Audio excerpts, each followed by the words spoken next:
to talk to you about how important it's been for me to reconnect with my heritage. I think enough people know about how hard it is to grow up without an identity, without a sense of self, because that was taken away from us.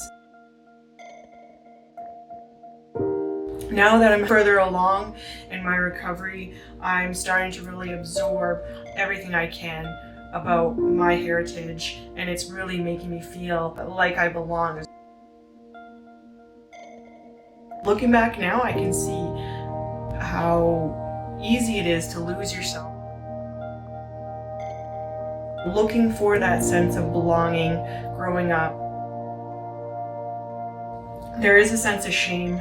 There's a sense of sort of embarrassment that comes with the environment that we grew up in.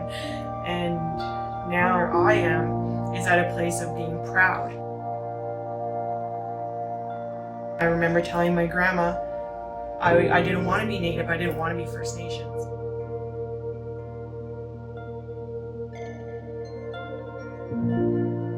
It really hurt her. I mean, she was in residential school. And that's exactly what they taught her, they tried to get out of her, is that you're not Native, you're not First Nations, you can't practice your language, you can't practice your beliefs.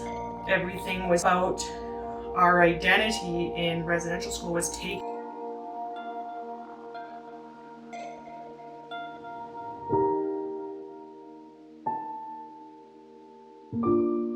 Allowed to be Native. Now I'm coming down to my generation, that shame and embarrassment that, was instilled in the residential generation is passed down. It's passed down, to my rough childhood, rough upbringing, and then for me, so there are a lot of aspects of this kind of trauma, intergenerational trauma, unknowingly picking up. I feel like if brothers and sisters knew the story behind their pain, behind their anxiety, behind their depression, they would see that it's not their fault. It's not your fault.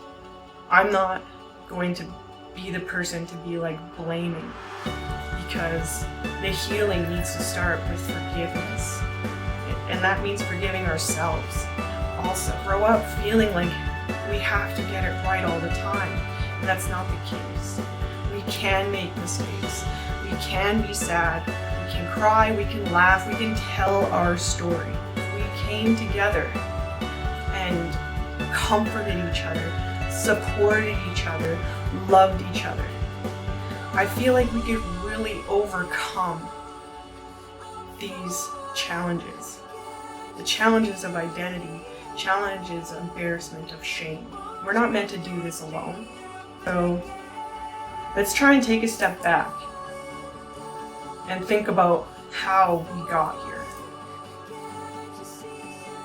It's not about blame and it's not about pointing fingers. I'm all about how can we help? How can we help each other? How can we heal? And it starts here and it starts there. We can't keep beating ourselves up. We weren't put here to suffer. We thrive together.